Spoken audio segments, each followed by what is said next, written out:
So now I'm going to talk to you quickly about two dimensions of this phrase, that Allah does not place a burden except whatever He gave them, except with whatever He gave them and within whatever He gave them. So let me explain this by way of an analogy, so this abstract idea will become easier to understand.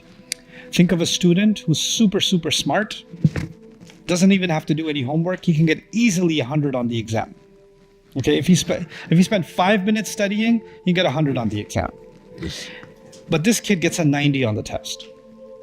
Another student, mathematics was not in his genes. He has to study 20, 30 hours and barely get to a 65. Yeah? A teacher knows that the one who earned that 65 put a lot of work in to get to that 65. And the student who didn't put any work in got a 90, but even if he put a little bit of work in, he would have gotten a 100.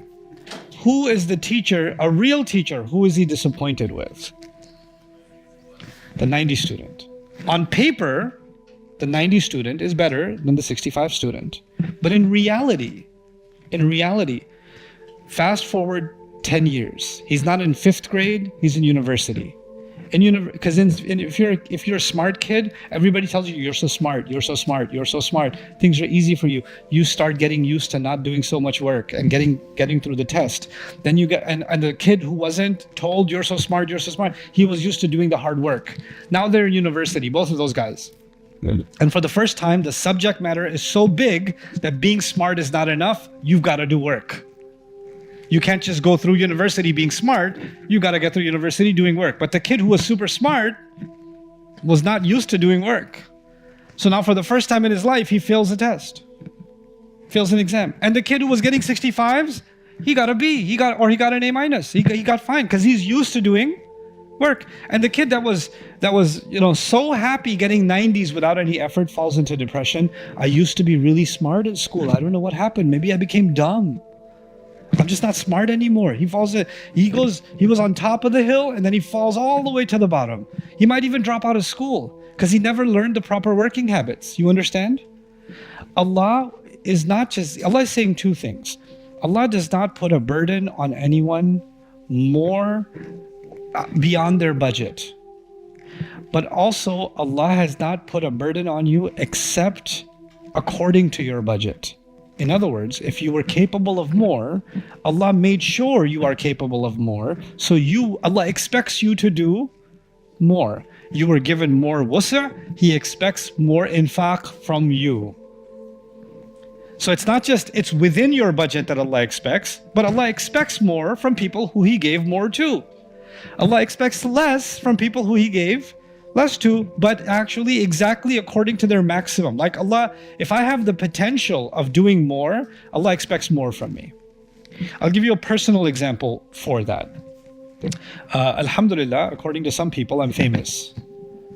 So because I'm famous, I could just turn a camera on and put a mic on and I could just say something. And I've been learning for a long time. So I could just say something from within the 20 years of what I've learned and not really open another book.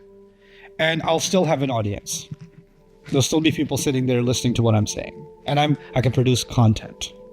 And then I can look up what are the different kinds of trending content, what are the subjects that are trending, get more views, and I can pick up on those subjects and start talking about those subjects, and I can be successful in the social media realm, or in the popularity realm, or in the content production realm. It's easy for me. I have tons of experience speaking. I have tons of things I can talk about. I could just run my mouth all day, start a podcast, do whatever, right? Or I could just sit back and say, Allah has given me this opportunity. Allah has given me the resources. Allah has given me people in my life. And He's given me an opportunity to serve His book. And I know I'm capable of studying it more than I ever have before.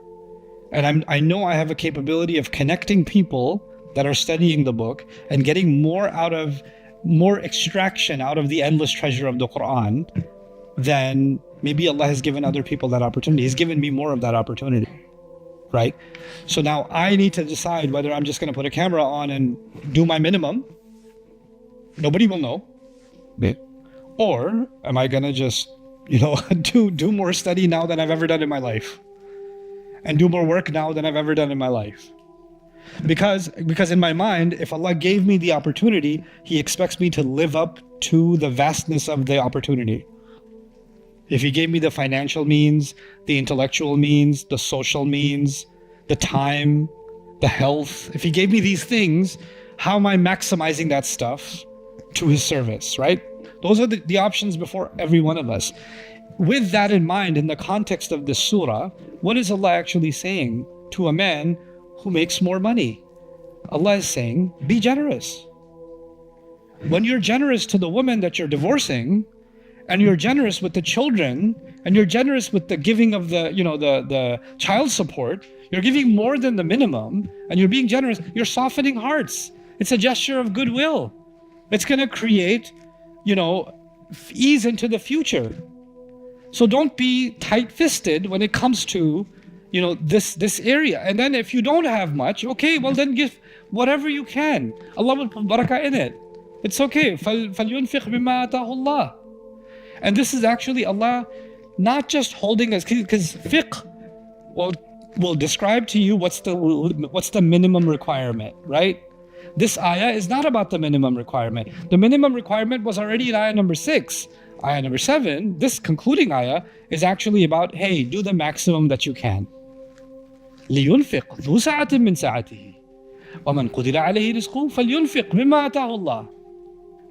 And now Allah on top of that is saying, and Allah has burdened you, not beyond your ability, but Allah has burdened you with certain potential, so live up to your potential. Whatever potential Allah gave you.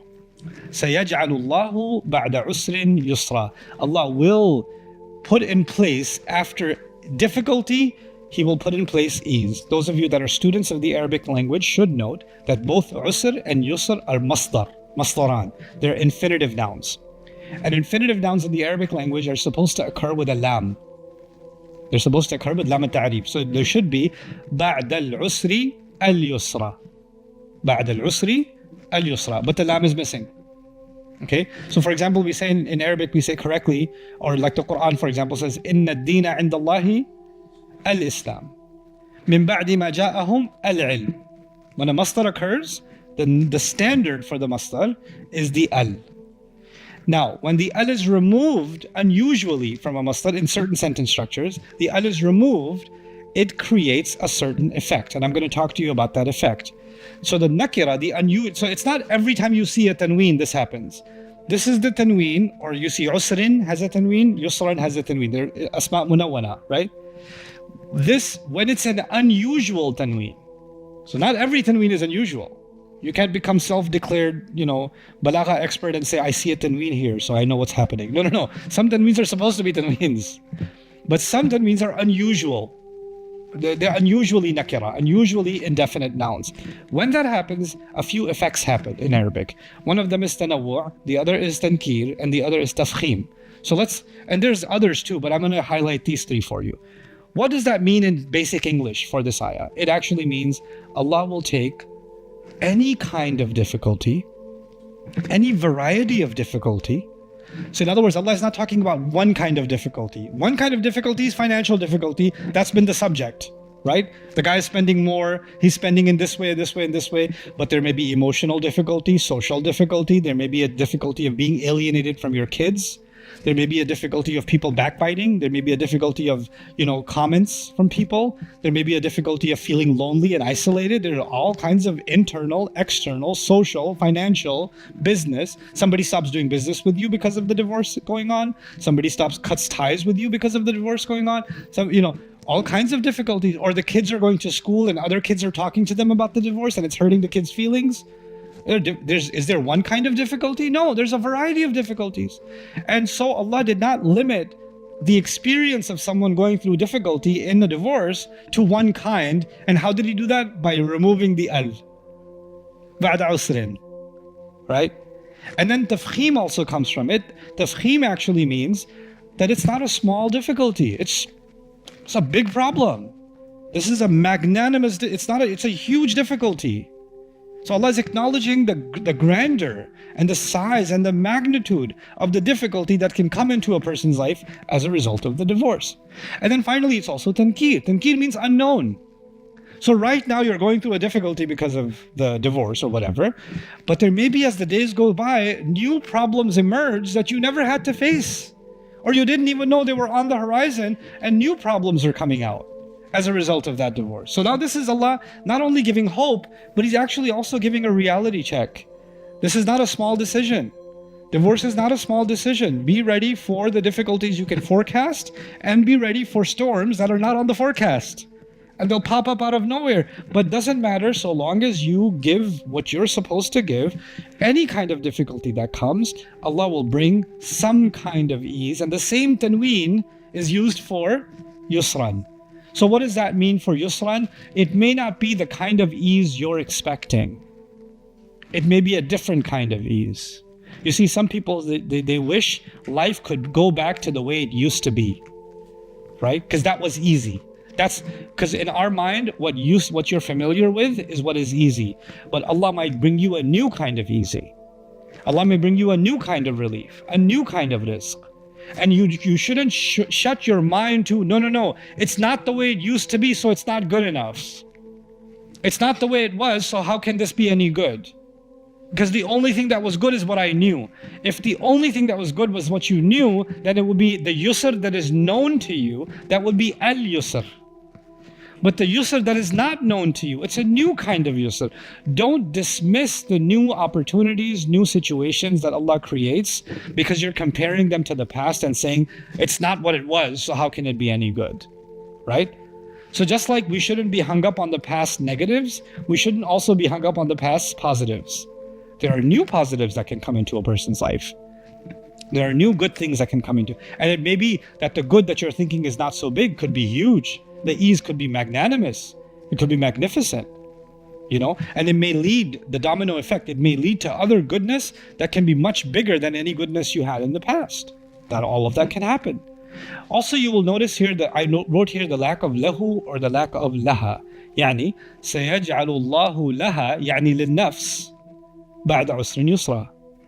Or سيجعل الله له يعني للإنسان للفرد بعد عسر يسرا. لم يذكر. He didn't mention Allah will put ease or after difficulty for the person or for such a person. Allah didn't mention the person. Allah, therefore, by not mentioning the person, Allah is saying Allah will create ease for you, the man who was the subject, who's paying the money. He'll create ease for you. He'll create ease for the children. He'll create ease for the ex-wife. He'll create ease for the new family that's coming. He opened the door of ease as a result of this across the board. And it's almost as if you are open-handed with your spending and you're generous with your spending, you don't know that Allah will use that not only to put barakah in your family, but because of that generosity, Allah might be using your generosity to create yusr in the other family or open some other doors in that family. So there's this tawassu' fil mafhum, fil ma'na. There's this openness in the meaning. And it's so cool that this ayah began with dhu sa'a, like the one who has more vastness should give out of more vastness, and by the end of it you see the vastness of Allah's mercy opening up, the vastness of the ease that's opening up. So there's a sa'a from you and there's a sa'a from Allah. The last comment I'll make about this ayah is about the meaning of the word sa'a. Sa'a is used, the one who has more should give more, right? But sa'a literally means expanse. An expanse could be maddi, but it can also be qalbi, meaning a person is open-hearted. A person is not speaking with, you can give somebody money, but you can give it with a look on your face. Here's your money.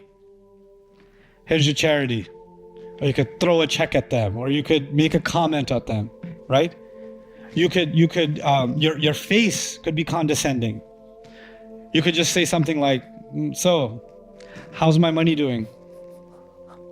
Just throw a little jab here and there, right? Allah says, لا تبطلوا صدقاتكم بالمن والأذى. Don't cancel any good deeds, any charities, anything you do by making it sound like you're doing somebody a favor. Bilman. And by doing anything that causes hurt. When you do that, the sadaqah doesn't even count. So part of your dhu sa'a, being dhu sa'a, is not just that you're giving more, but you're giving with an open heart. You're giving with kindness. You're giving with dignity. You're not giving someone and making them feel like, oh, they're dependent on you, or they're a burden on you, or you're doing them a favor, or they're eating off of your scraps and things like that. You're not humiliating them, and that's part of the meaning of dhu sa'a also. Okay. Now, لا يكلف الله نفسا إلا ما آتاها. I'll just read some of this commentary for you because I thought it was beneficial.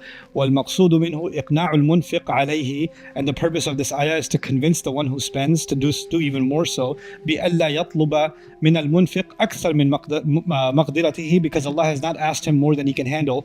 ولهذا قال علماؤنا, and that's why our scholars say لا يطلق على المعسر إذا كان يقدر على إشباع المنفق عليها وإكسائها بالمعروف ولو بشظف أي دون ضر, meaning the one who is poor is not being asked to put himself out on the street. Whatever he can afford, he can do without putting himself in harm's way.